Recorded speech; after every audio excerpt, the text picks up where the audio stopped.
হে hi friends, আজকে সোমবার day 3। আজকে আমাদের লাস্ট দিন। তো এখন বাজে হচ্ছে 5:25। আমরা যাব বিবেকানন্দ রক্সে, কন্যাকুমারিকা। আর সেখানে আমরা সূর্যোদয়টা দেখব। তো আমি অলমোস্ট রেডি হয়ে গেছি, সবাই রেডি হয়ে গেছে। এখন জাস্ট বেরোনোর জন্য অপেক্ষা। সো দেখা হচ্ছে তোমাদের সাথে বিবেকানন্দ রক্সে। Hello sugar friend. So episode 2তে তোমাদেরকে রামেশ্বরম ট্যুর সম্বন্ধে অনেক কিছু ইনফরমেশান দিয়েছিলাম, আর আজকের এপিসোডটা হতে চলেছে এপিসোড 3। এই এপিসোডে আমরা তোমাদেরকে কন্যাকুমারিকা ট্যুর সম্বন্ধে সমস্ত ইনফরমেশান দেব। সো ভিডিওর শুরুতেই তোমরা জানতে পেরেছ আমরা কখন কিভাবে কন্যাকুমারিকাতে এসে পৌঁছেছি, তাই এটা নতুন করে কিছু বললাম না।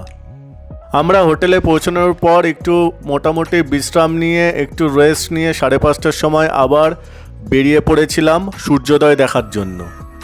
এটা আমার কাছে একটা যথেষ্ট এক্সাইটমেন্টের ব্যাপার ছিল যে ভারতের শেষ স্থলভাগ থেকে আমি সূর্যোদয়টা দেখতে পারবো।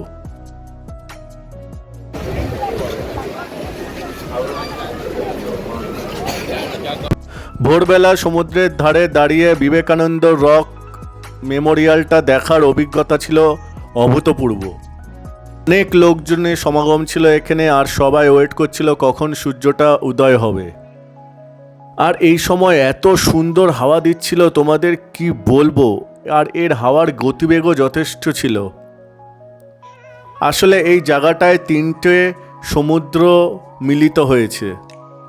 1 নম্বর হচ্ছে বঙ্গোপসাগর, 2 নম্বর হচ্ছে ভারত মহাসাগর, 3 নম্বর হচ্ছে আরব সাগর। আর এই সূর্যোদয়ের ভিউটা তোমরা চোখে না দেখলে বিশ্বাস করবে না যে কতটা সুন্দর হতে পারে। সবাই মোবাইল নিয়ে ক্যামেরা নিয়ে রেডি ছিল কখন এই মোমেন্টটার ছবি তারা তাদের ক্যামেরাবন্দি করবে। আমিও ব্যতিক্রম ছিলাম না।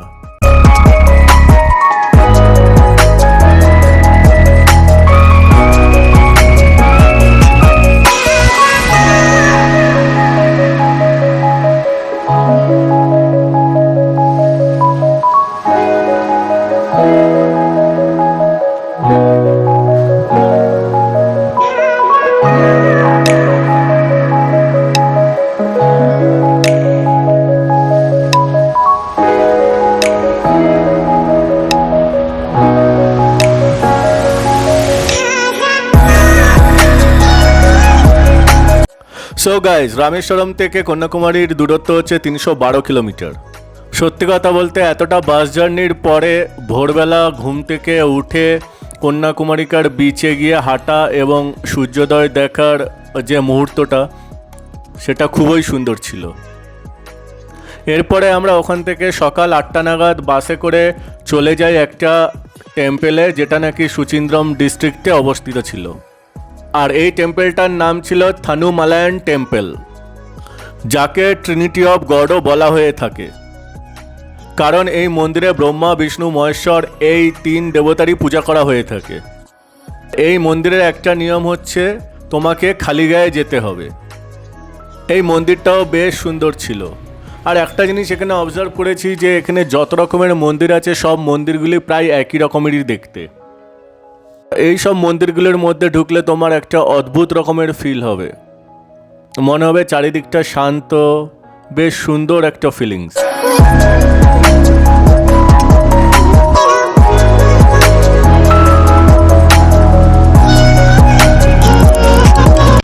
এরপর আমরা আবার কন্যাকুমারিকাতে চলে যাই এবং সেখানে গিয়ে আমরা ব্রেকফাস্টটা তাড়াতাড়ি করে সেরে ফেলি। দেন আমাদের উদ্দেশ্য ছিল বিবেকানন্দ রক মেমোরিয়াল ভিজিট করা। যেমন ভাবা তেমন কাজ। তারপরে আমরা সেখানে যথারীতি পৌঁছে যাই এবং সেখানে গিয়ে দেখি বিশাল বড় লাইন। তো এখানে নর্মাল লাইনের টিকিট ছিল হচ্ছে 75 টাকা, আর স্পেশাল যেটা সেটা ছিল হচ্ছে 300 টাকা। তো আমাদের হাতে যেহেতু সময় খুব কম ছিল, অতক্ষণ লাইন দিয়ে দেখা পসিবল ছিল না, তাই আমরা 300 টাকা দিয়ে স্পেশাল টিকিট কেটে নিয়েছিলাম। বাট সেটাতেও ভালোই লাইন ছিল। টিকিট কাটা কমপ্লিট হওয়ার পর আমরা একটু চলে যাই ত্রিবেণী সঙ্গমে, যেটা ওখান থেকে বেশ কাছেই ছিল, আর এখানে একটা টেম্পেলও ছিল। আর এই জায়গাটার ভিউ ছিল অসাধারণ।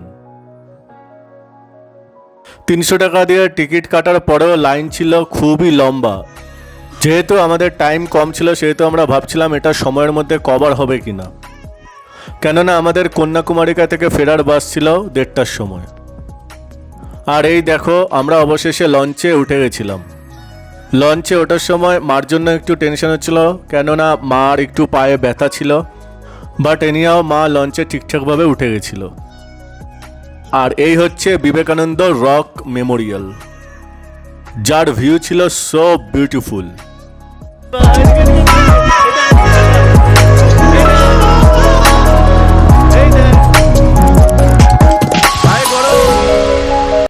এখন তোমাদেরকে এই জায়গাটার সম্বন্ধে কিছু একটা ইনফরমেশন দিই। 1892 সালে স্বামী বিবেকানন্দ যখন সারা ভারত পরিভ্রমণ করে এখানে আসেন, তখন তিনি এই জায়গাটা ডিসকভার করেন এবং এখানে তিনি 3 দিন ধরে মেডিটেশন করেন।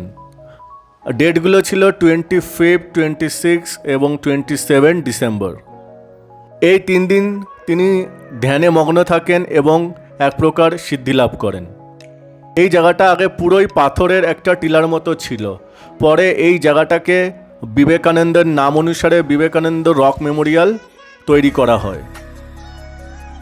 আর বিবেকানন্দের পাশে যে আরেকটা বড় স্ট্যাচু দেখা যায় সেটা হচ্ছে থিরুভাল্লুভারের স্ট্যাচু।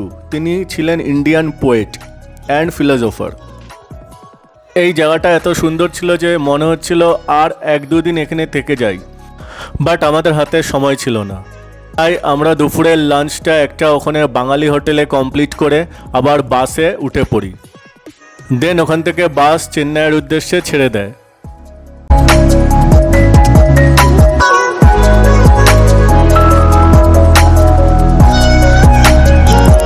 অনেকটা লম্বা পথ যেতে হবে, আর সত্যি কথা বলতে ফ্যামিলির সাথে এই ট্রিপটা ছিল খুব সুন্দর। স্পেশালি মা বাবাকে ঘোরাতে পেরে আমার খুবই ভালো লেগেছে। চেন্নাই পৌঁছাতে পৌঁছাতে আমাদের সন্ধ্যে 7টা বেজে যায় এবং সেখানে আমরা একটা রেস্টুরেন্টে ডিনার করে ব্যাঙ্গালোর যাওয়ার বাসে উঠে পড়ি।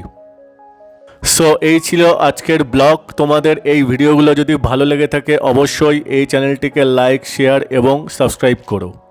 টাটা।